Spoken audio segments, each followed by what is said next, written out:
जय हिंद साथियों, आप सभी को अपने इस लर्निंग यूट्यूब चैनल पर हार्दिक स्वागत है। हम सब शशि शरण सर के द्वारा लिखित एनसीईआरटी 360 डिग्री बुक को विस्तृत से अध्ययन कर रहे हैं, जिसमें से इतिहास क्लास 6 चैप्टर नंबर 3 तक कंप्लीट हो चुका है। आज हम लोग चैप्टर नंबर 4 से क्या बताती हैं हमें किताबें और कब्रें, यहाँ से हम लोग क्वेश्चन को बारीक से देखते हुए और इसका विस्तृत से जानकारी ग्रहण करते हुए आगे बढ़ेंगे। तो 1 नंबर में कह रहा है कि वेद कितने प्रकार के होते हैं।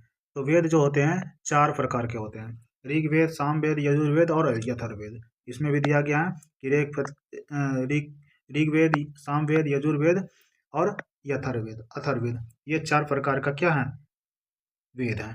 जो कि ऋग्वेद जिसकी रचना लगभग 3500 साल पहले हुई थी। ठीक है। क्वेश्चन नंबर 2 में करा, निम्नलिखित में से वेदों के संदर्भ में कौन सा कथन सत्य है। कौन सा कथन सत्य है? देखिए, वेदों में सबसे पुराना वेद ऋग्वेद है। ठीक है, ये तो सबसे पुराना वेद ऋग्वेद है, ये सत्य है। इसमें भी बोल रहा है कौन सा कथन सत्य है, तो ये सत्य है 1 नंबर। दूसरा नंबर, ऋग्वेद में 1000 से ज़्यादा प्रार्थनाएं हैं, तो ये भी सही है। ऋग्वेद में 1000 से भी ज़्यादा, जिसको सूक्त कहते हैं, तो ये ऋग्वेद में 1000 से ज़्यादा प्रार्थनाएं हैं, जिसे हम सूक्त कहते हैं। फिर 3 नंबर में, ऋग्वेद में रचना लगभग 3500 साल पहले हुई थी। अभी पढ़े ऋग्वेद, ये भी सत्य है, ऋग्वेद की रचना है 3500 साल पहले हुई है। ऋग्वेद की लिपि ब्राह्मी लिपि नहीं, ये गलत है। ठीक है, तो अब इसमें दिया है 1 2 3 सत्य, इसमें सत्य बोल रहा है तो 1 2 3 यानी कि D, option D. Rigveda, Samaveda, शायद तुमने वेदों के बारे में सुना। वेद 4 प्रकार के, यजुर्वेद, अथर्ववेद, ऋग्वेद, सामवेद, यजुर्वेद, अथर्ववेद, 4 वेद हैं। सबसे पुराना वेद ऋग्वेद, जिसकी रचना 3500 साल पहले हुई थी। ऋग्वेद 1000 से ज़्यादा प्रार्थनाएं हैं, जिन्हें सूक्त कहते हैं। अभी बताएं, सूक्त का मतलब है अच्छी तरह से बोला गया। ठीक है, प्रार्थना अगर अच्छी तरह से बोला गया उसी को सूक्त कहेंगे। ये विभिन्न देवी देवताओं की स्तुति में रचे गए हैं, मतलब ये जो देवी देवताओं के स्तुति में ही रचे गए हैं सूक्त। इनमें से 3 देवता बहुत महत्वपूर्ण है। पहला अग्नि, आग का देवता, इंद्र और सोम। ठीक है, अग्नि आग का देवता, इंद्र युद्ध का देवता, सोम एक पौधा है जिससे एक खास पेय बनाया जाता था। ठीक है, वैदिक प्रार्थनाओं की रचना ऋषियों ने की थी। वैदिक प्रार्थनाओं का जो रचना है ना, वो किसने, ऋषियों ने की थी। आचार्य विद्यार्थियों को इन्हें अक्षरों, शब्दों और वाक्यों में बांटकर स्वस्वर पाठ द्वारा कंठस्थ करवाते थे। यानी कि आचार्य थे, शिक्षक थे, अभी शिक्षक कहते हैं। शिक्षक जो है शिष्यों को क्या करते थे, स्वस्वर वो वाँचते थे वेद, और शिष्य जो है उन्हें याद करवाते थे। शिष्य को याद करना पड़ता था। कैसे, स्वस्वर, एकदम आवाज ऊपर उठा करके, मतलब तुरंत याद करना होता था। अधिकांश सूक्तों के रचयिता सीखने और सिखाने वाले पुरुष थे। अधिकांश जो सूक्त का रचना जो थे ना, वो सीखने और या सिखाने वाले अधिकतर क्या थे, पुरुष थे। कुछ प्रार्थनाओं की रचना महिलाओं ने भी की थी। कुछ प्रार्थनाओं की रचना क्या, महिलाओं ने भी की थी, नहीं तो हमेशा क्या, पुरुष ही करते थे। ऋग्वेद की भाषा प्राक संस्कृत या वैदिक संस्कृत, ठीक है, ये जो ब्राह्मी लिपि नहीं थे वो कौन सा था, प्राक संस्कृत या वैदिक संस्कृत कहलाती थी।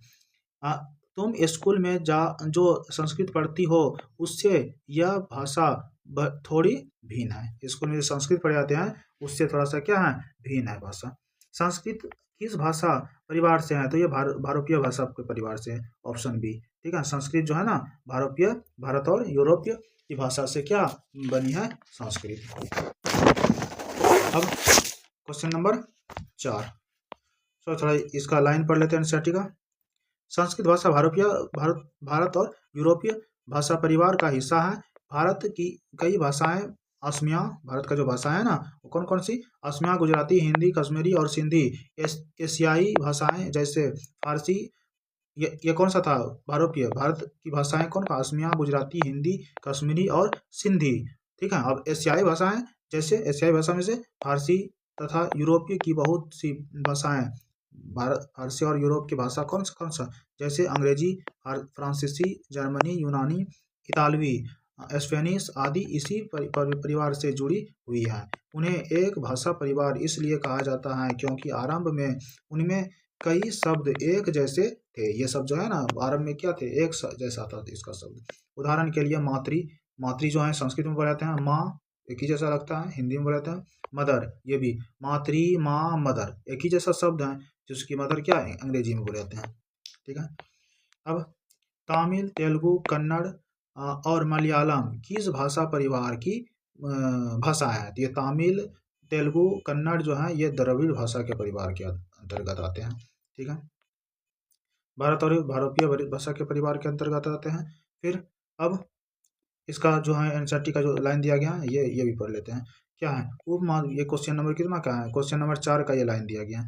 उपमहाद्वीप में दूसरे भाषा परिवारों की भी भाषा बोली जाती है। उपमहाद्वीप में दूसरे परिवार की भी भाषा बोली जाती है। उदाहरण के लिए पूर्वोत्तर प्रदेश में तिब्बत वर्मा परिवार की भाषाएं बोली जाती है। ठीक है, तिब्बत में किसका वर्मा परिवार की भाषा बोली जाते हैं। तिब्बत में, पूर्वोत्तर प्रदेश में तिब्बत वर्मा परिवार की भाषा बोली जाती है। तमिल, तेलुगु और कन्नड़ और मलयालम द्रविड़ भाषा परिवार की भाषाएं हैं। ठीक है, याद रखना कि तमिल, तेलुगु, कन्नड़ और मलयालम ये कौन सा भाषा का? द्रविड़ भाषा परिवार का एक भाषा है ये। जबकि झारखंड और मध्य भारत के कई हिस्सों में बोली जाने वाली भाषाएं ऑस्ट्रो एशियाटिक परिवार से जुड़ी हैं। जो झारखंड में और मध्य भारत में जो बोले जाते हैं भाषा ना, वो कौन सा परिवार के अंतर्गत आते हैं? ऑस्ट्रो एशियाटिक परिवार के अंतर्गत आते हैं। झारखंड और मध्य भारत के क्षेत्रों में बोली जाने वाली भाषा किस परिवार से जुड़ी हुई है? तो ये ऑप्शन डी हो जाएगा, जो कि अभी पढ़े ऑस्ट्रो एशियाटिक। ठीक है, अब ये जबकि झारखंड ये तो पढ़ चुके हैं अभी। क्वेश्चन नंबर 6 में क्या करा है? निम्नलिखित कथनों पर विचार करें। कथन का विचार करने के लिए बोल रहा है। क्या विचार करना है देख लीजिए, क्या बोल रहा है? ऋग्वेद उच्चारण किया जाता था और श्रवण किया जाता था, ना कि पढ़ा जाता था। यह सत्य है। ठीक है, ऋग्वेद जो था ना सिर्फ उच्चारण करते थे और श्रवण मतलब उसका बोल करके याद करते थे, ग्रहण करते थे याद करके, और इसका पढ़ा नहीं जाते थे, वो डायरेक्ट उच्चारण करके याद करते थे। तो ये सत्य है। इसमें क्या बोल रहा है? कथन पर विचार करने के लिए बोल रहा है। अब 2 नंबर में ऋग्वेद में विश्वामित्र नामक ऋषि और देवियों के रूप में पूजित 2 नदियों गंगा सिंधु के बीच संवाद नहीं, ये 2 नदी के बीच एक ही नदी के बीच में क्या हुआ है? संवाद हुआ था। तो ये तो गलत है। इनमें से कौन सा कथन सही है? तो कथन एक ही सही है, ऑप्शन ए, ये भी सही है। ठीक है, तो उसका एनसीईआरटी का जो लाइन दिया गया है इस क्वेश्चन का, कौन सा क्वेश्चन का है? ये क्वेश्चन नंबर 6 का लाइन जो दिया गया है एनसीईआरटी का, वही पढ़ लेते हैं। हम जिन किताबों को पढ़ते हैं वे लिखी और छपी गई हैं। ठीक है, अभी जो पढ़ते हैं हम लोग क्या, वो लिखी या छपी गई हैं। लेकिन ऋग्वेद का उच्चारण किया जाता था और श्रवण ऋग्वेद में जो करते थे ना, पढ़ते थे ना, तो उसमें क्या सिर्फ उच्चारण करते थे और श्रवण याद करते थे, किया जाता था, ना कि पढ़ा जाता था, ना कि उसको पढ़ाया जाता था। कोई जो जानते थे उसका उच्चारण करने के लिए वो उच्चारण करते थे, और जो नहीं जानते थे उसका श्रवण करते थे, उसके साथ क्या बोलते थे उसका याद करते थे। रचना के कई सदियों बाद इसे पहली बार लिखा गया। रचना के कई सदियों बाद इस ऋग्वेद को क्या लिखा गया था। हालांकि पहले के समय में क्या करते थे, गुरुकुल में भी आचार्य पढ़ाते थे, और पढ़ाते थे किस रूप से? सिर्फ मुख्य रूप से, मतलब बोल बोल कर सिर्फ पढ़ाते थे और लिखवाते नहीं थे, लिखित नहीं था। तो क्या करते थे, ऐसे बोल बोल कर पढ़ाते थे और वो बोल बोल उच्चारण करके शिष्य क्या करते थे, उसको याद करते थे। ठीक है, तो ये जो है लिखी बहुत बाद इसे क्या पहली बार लिखा गया था। इसे छापने का काम तो मुश्किल से 200 साल पहले हुआ। ठीक है, इसका छापने का काम क्या 200 साल पहले हुआ है मुश्किल से। इतिहासकार ऋग्वेद का अध्ययन कैसे करते हैं?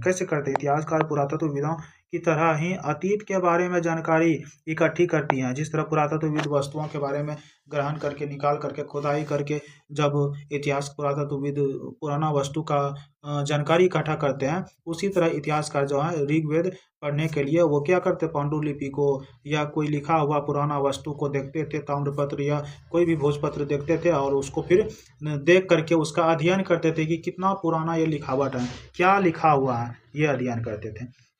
लेकिन भौतिक अवशेषों के अलावा वे लिखित स्रोतों का भी उपयोग करते हैं। ठीक है, वो तो वस्तु तो मिलते ही थे, भौतिक जैसे कोई वस्तु वगैरह वो सब तो मिलता ही था, तो पुरातत्वविद उसका अध्ययन करते थे। लेकिन जो लिखा हुआ रहता था ना, तो वो कौन, ये जो लिखित स्रोत था उसका भी मतलब उसका अध्ययन कर करके उसका पता लगाता था। चलो देखते हैं कि ऋग्वेद का अध्ययन कैसे करते थे। तो ऋग्वेद का अध्ययन कैसे करते थे। ऋग पांडुलिपि में मिला गया था ऋग्वेद का अध्ययन इसलिए किए जाते थे। ऋग्वेद के कुछ सूक्त वार्तालाप के रूप में है। विश्वामित्र नामक ऋषि और देवियों के रूप में पूजित दो नदियों व्यास और सतलुज के बीच यह संवाद एक ऐसे ही सूक्त का अंश है। ठीक है, किसके किसके बीच? व्यास और सतलुज के बीच। ठीक है, लेकिन यहाँ जो क्वेश्चन दिया था गंगा और सिंधु के बीच, तो ये गलत था, इसीलिए यहाँ व्यास और सतलुज के बीच क्या था? इस संवाद था, एक बात विचार था। किसके किसके? विश्वामित्र और दो नदियों के बीच में। ठीक है, चलिए अब क्वेश्चन नंबर 7।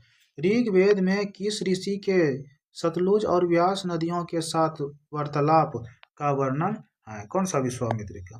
ठीक है, ऑप्शन है ऋग्वेद के। अभी तो ये पढ़े। ठीक है, ऋग्वेद में किन दो नदियों के देवी के रूप में प्रस्तुत किया गया है? सतलुज और व्यास।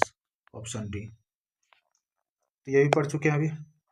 ऋग्वेद की कागज पर छपाई करने का कार्य कब पूरा किया गया? कब? ये 150 साल पहले पूरा किया गया था। ठीक है, ऋग्वेद का जो कागज का पर छपाई करने का कार्य था ना, वो 150 साल पहले हुआ था। पढ़ लेते हैं इसका लाइन। ऋग्वेद की पांडुलिपि का एक पन्ना भुर्ज वृक्ष से, ठीक है, ये जो छपाई करता है वो भुर्ज वृक्ष का एक छाल से लिखी जाती थी। और यह भुर्ज वृक्ष कहाँ, कौन सा क्षेत्र में मिलते थे? हिमालय के क्षेत्र में मिलते थे। यह पांडुलिपि कश्मीर में पाई गई थी। ये जो पांडुलिपि, ये नहीं याद करना है कि भुर्ज वृक्ष भी ही पाई गई है कश्मीर में। कश्मीर में जो पाई गई है पांडुलिपि पाई गई है, लेकिन भुर्ज नामक वृक्ष जो पाई गई है वो हिमालय के क्षेत्र में पाई गई है। ठीक है, तो पांडुलिपि लिखी गई जो पांडुलिपि जो था वो कश्मीर में पाई गई है। लगभग 150 साल वर्ष पहले ऋग्वेद को सबसे पहली बार छापने के लिए इसका उपयोग किया गया था। ठीक है, तो वही अभी बताया, अभी 150 वर्ष पहले ही इसका उपयोग किया गया था छापने के लिए। इसी पांडुलिपि को देखकर अंग्रेजी अनुवाद तैयार हुआ, और यही पांडुलिपि देख करके क्या अंग्रेजी का अनुवाद तैयार हुआ। यह पांडुलिपि पुणे महाराष्ट्र के एक पुस्तकालय में सुरक्षित है। ये जो पांडुलिपि है ना, वो पुणे महाराष्ट्र में एक पुस्तकालय में सुरक्षित अभी रखा हुआ है। Question number 10। निम्नलिखित में से सही कथन का चयन करें। ठीक है, चलिए सही कथन का चयन कर लीजिए। इसमें क्या करा कि ऋग्वेद में मवेशियों, बच्चों और घोड़ों की प्राप्ति के लिए अनेक प्रार्थनाएं हैं। सही बात है।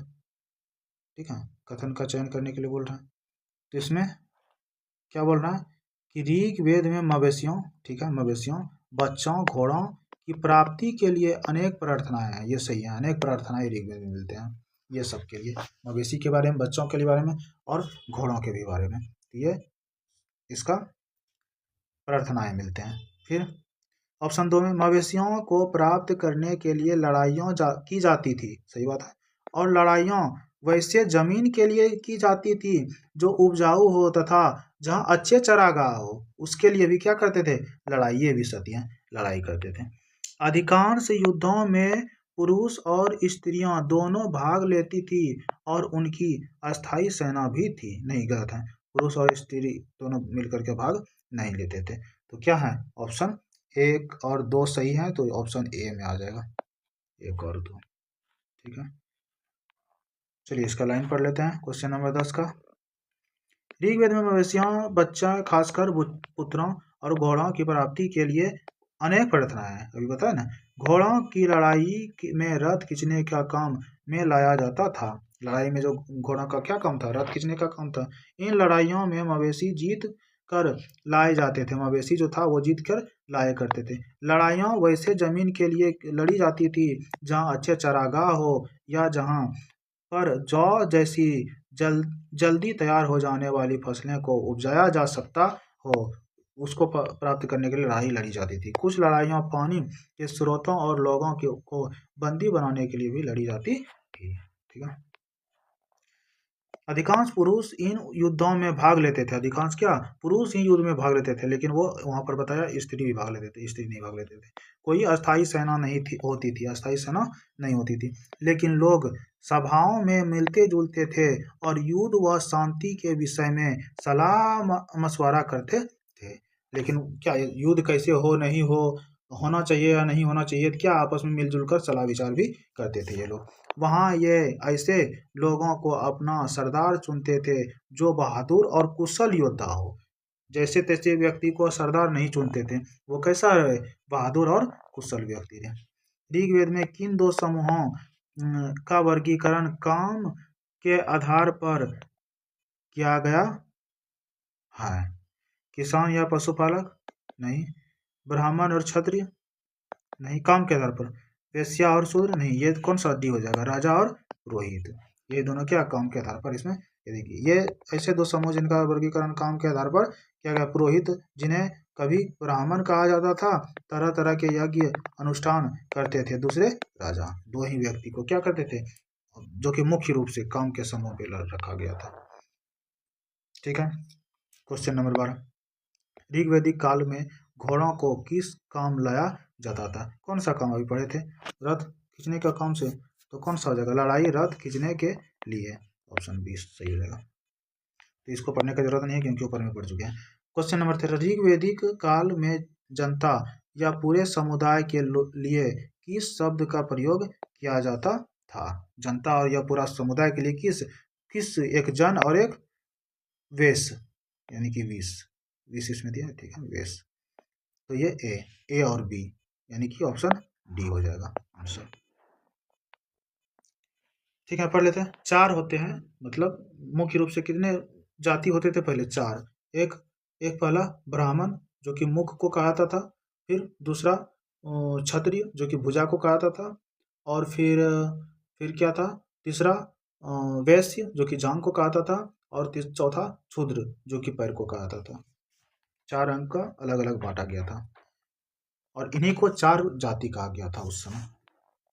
कार्य के आधार पर जो जैसा कार्य करेगा उसी जाति में ये आएगा। तो ठीक है, अब इसका डिस्कशन देख लेते हैं। क्वेश्चन नंबर 13 का, जनता या पूरे समुदाय के लिए 2 शब्दों का इस्तेमाल होता था। एक था जन, जिसका प्रयोग हिंदी व अन्य भाषाओं में आज भी होता है। जन मतलब लोग। दूसरा था विष, जिसमें वैश्य शब्द निकला है। ठीक है, दूसरा क्या था, वैश्य।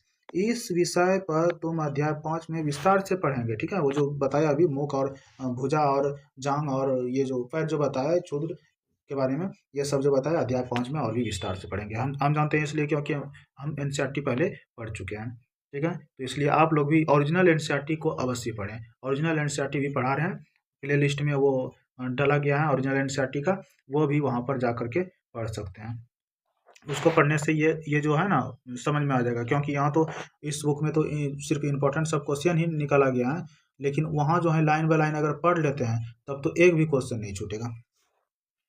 ऋग्वेद में 20 और जनों के नाम मिलते हैं, इसलिए हमें पुरु जन या 20 जिसको वैश्य कहते हैं, भारत जन या 20, यद जन या 20 जैसे कई उल्लेख मिलते हैं इसमें।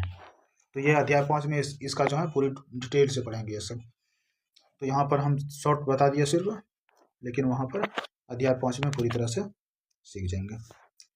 अब क्वेश्चन नंबर 14 में, निम्नलिखित में से कौन सा कथन असत्य है? इसमें क्या बोल रहा है, असत्य बोल रहा है।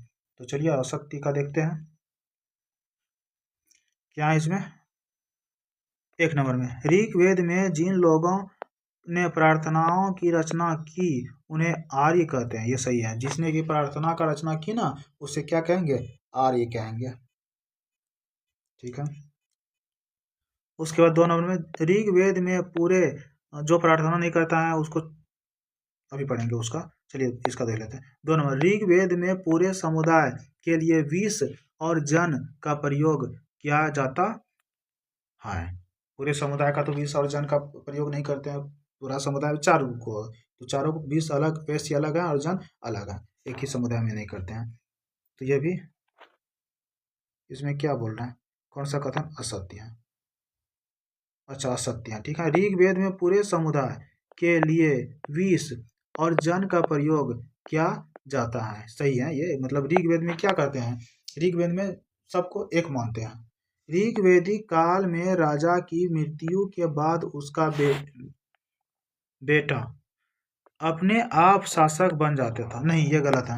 ऋग्वेद में जो होता है ना, जो जो मतलब उसका बेटा होता था, अगर उसका बेटा अगर शासन करने योग्य रहता था, वीर रहता था, बहादुर रहता था तो बनता था। नहीं तो उसके स्थान पर जो भी युवक मतलब वीर रहता था, बहादुर रहता था, वही राजा बनता था।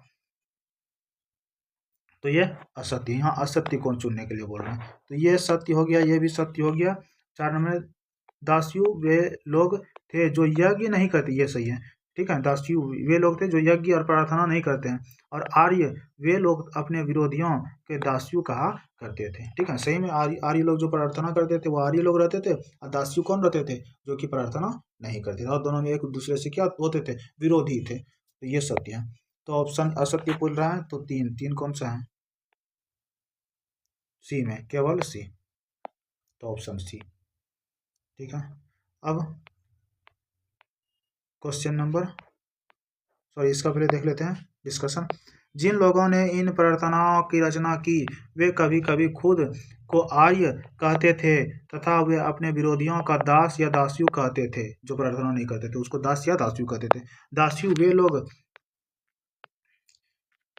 वे लोग थे जो यज्ञ नहीं करते, यज्ञ या प्रार्थना नहीं करते थे और शायद दूसरी भाषाएं बोलते थे। बाद बाद के समय में दास स्त्रीलिंग, दासी, दासी स्त्रीलिंग दास का स्त्रीलिंग क्या हुआ, दासी। हालांकि पहले जो नहीं प्रार्थना करते थे उसको दासी कहते थे, लेकिन बाद में यही क्या हो गया, दास जो कि गुलाम बना करके रखता था उसको दास या दासी को गुलाम बना कर रखता था। बाद में यही दास वो दूसरा शब्द निकल गया, शब्द का मतलब गुलाम हो गया बाद में। ठीक है, दास वे स्त्री और पुरुष होते थे जिन्हें युद्ध में बंदी बनाया जाता था। उन्हें उनके मालिक की जायदाद माना माना जाता था। जायदाद मतलब जो भी काम करवाया जाए वो काम करेगा मालिक ने, जो भी काम मालिक चाहते थे उन्हें वह सब करना पड़ता था। ठीक है, तो ये था क्वेश्चन नंबर 14 का डिस्कशन। अब क्वेश्चन नंबर 15, ऋग्वेद में प्रार्थनाओं की रचना करने वाले को क्या कहा जाता था, तो उसे आर्य कहा जाता था। ये अभी पढ़े, और जो प्रार्थना नहीं करते थे उसको दासी कहा जाता था। ये भी पढ़ चुके हैं, तो इसको पढ़ने की जरूरत नहीं क्योंकि पढ़ लिया। 16 नंबर, महापाषाण महापाषाण बनाने की प्रथा कब शुरू हुई थी। महापाषाण, महा मतलब बहुत बड़ा, महापाषाण मतलब पत्थर, बहुत बड़ा बड़ा पत्थर जो है उसको एक क्या बनते थे, कब्र बनाया करते थे उसको सजा सजा करके। तो ये कब बनाता था, ये 3000 साल पहले जो है बनाते थे ये, 16 में। ठीक है, 3000 साल पहले ये बनाते थे। देख लेते हैं इसका डिस्कशन, देख लेते हैं 16 का। ये शिलाखंड महापाषाण, महा मतलब बड़ा, पाषाण मतलब पत्थर, नाम से जाने जाते हैं। ये पत्थर दफन करने की जगह लोगों द्वारा बड़े करीने से लगाए गए थे।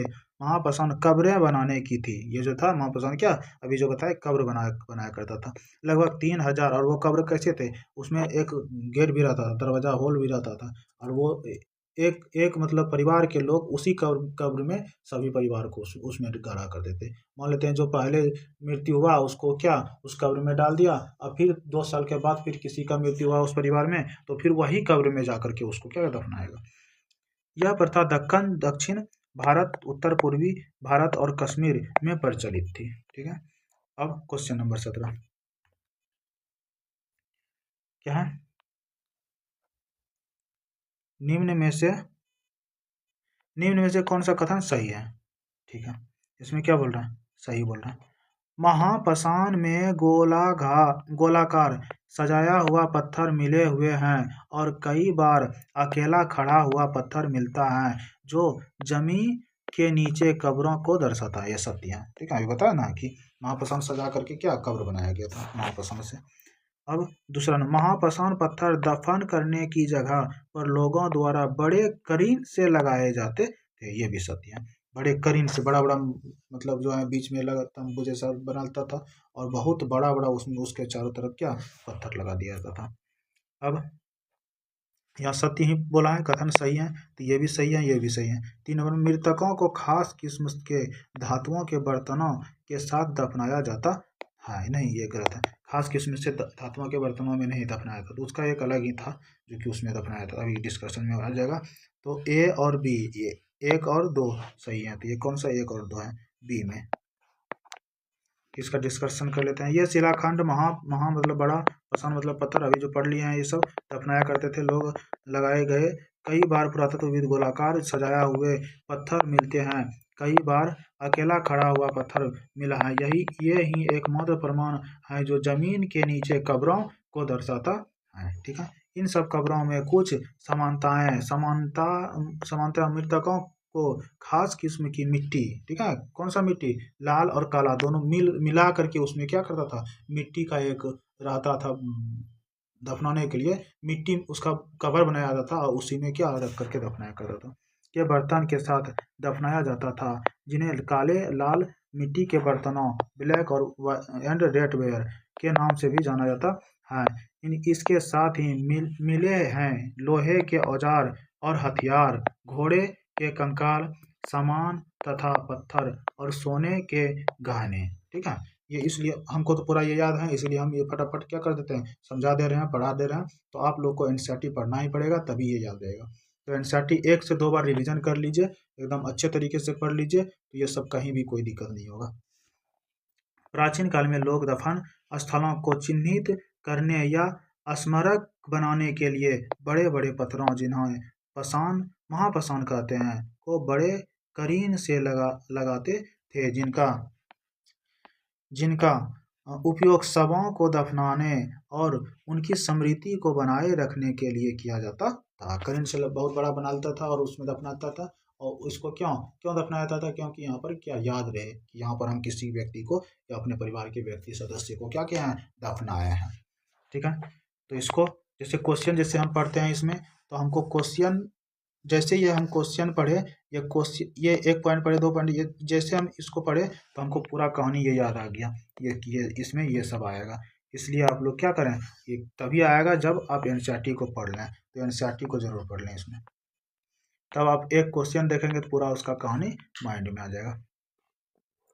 अब 18 नंबर, निम्नलिखित में से सामाजिक असमताओं के संदर्भ में सही कथन को चुने। इसमें भी सही कथन चुनने के लिए बोल रहे हैं। महापसान में एक व्यक्ति के कब्र में 33 सोने के मन के, सही बात है, एक कब्र में जो है ना 33 सोने के मन के हैं, और एक कब्र में ऐसा था जो कि आम मामूली कोई चीज बर्तन उर्तन कुछ दे दिया। इससे पता यह चलता है कि मतलब कि क्या, मतलब वहां पर उसमें सामाजिक भी विभिन्नताएं थे वहां पर। ये कहानी इसमें आएगा। और शंख पाए गए तथा दूसरे कब्र में मिट्टी की बर्तनें पाए गए, यानी कि दोनों में बहुत विभिन्नता है, अलग अलग है। एक में 33 सोने को समझना, बहुत अमीर वाला वो कब्र था, और ये था गरीब वाला। ठीक है, तो ये सत्य है। एक ही परिवार के लोगों को एक ही स्थान पर अलग अलग दफनाया जाता गया था। बाद में मरने वालों लोग को पोर्ट होल के रास्ते कब्रों में लाकर दफनाया जाता था। ये भी सही है, उसमें होल लगाता था, पोर्ट होल, उसमें होल बनाता था। एक एनसीईआरटी बुक में उसका चित्र भी दिया गया है, वो एनसीईआरटी बुक पढ़ने के बाद क्या पता चल जाएगा। तो होल रहता था, उसी होल से के जरिए से क्या करता था, एक एक कर कर के परिवार के सभी सदस्य को उसी कब्र में लाया जाता था। तो ये भी क्या है, सत्य है, दोनों सत्य हैं। इसका मतलब 1 और 2 दोनों सत्य हैं, तो सी आ गया। ठीक है, तो इसका डिस्कशन भी पढ़ लेते हैं। पुरातत्वविद यह मानते हैं कि कंकाल के साथ पाई गई चीजें मरे हुए व्यक्ति की ही रहेगी। कभी कभी एक कब्र की तुलना में दूसरी कब्र में ज्यादा चीजें मिलती हैं। मानचित्र 2 पर पृष्ठ 12 ब्रह्मगिरी को खोजो। ठीक है, ये एनसीईआरटी में होगा। यहाँ एक व्यक्ति की कब्र 33 सोने के मनके और शंख पाए गए हैं। दूसरे कंकालों के पास सिर्फ कुछ मिट्टी की बर्तनें पाए गए हैं। इसका मतलब क्या हो गया, विभिन्नताएं, अलग अलग सामाजिक विभिन्नता हुए हैं। यह दफनाया गया लोगों की सामाजिक स्थिति में विभिन्नता दर्शाता है कि एक अमीर है, एक अमीर का कब्र है और एक गरीब का कब्र है। कुछ लोग अमीर थे तो कुछ लोग गरीब, कुछ लोग सरदार थे तो कुछ अनुयायी। ठीक है, कभी कभी महापसान में एक से अधिक कंकाल मिले हैं। वे यह दर्शाते हैं कि शायद एक ही परिवार के लोगों को एक ही स्थान पर अलग अलग समय पर दफनाया गया था। बाद में वो मरने के बाद पोर्ट होल के जरिए क्या कर देता था, कब्रों में ला करके दफनाया जाता था। ऐसे स्थान पर गोलाकार लगाए गए पत्थर या चट्टान चिन्हों का काम करते थे, जहां लोग आवश्यकता अनुसार शवों को दफनाने दोबारा आ जा सकते थे। तो वहाँ जगह एक चिन्हित कर देता था कि ये मेरे परिवार का है, और वहाँ फिर दोबारा क्या करते थे, वहाँ पर आते थे। तो आज अध्याय 4 खत्म हो गया। अब हम लोग अध्याय 5 को नेक्स्ट क्लास में पढ़ेंगे। अध्याय 5 में है राज्य, राजा और एक प्राचीन गणराज्य। ठीक है, तो आज इतना ही। जय हिंद सभी को, और सभी को मेरी तरफ से धन्यवाद।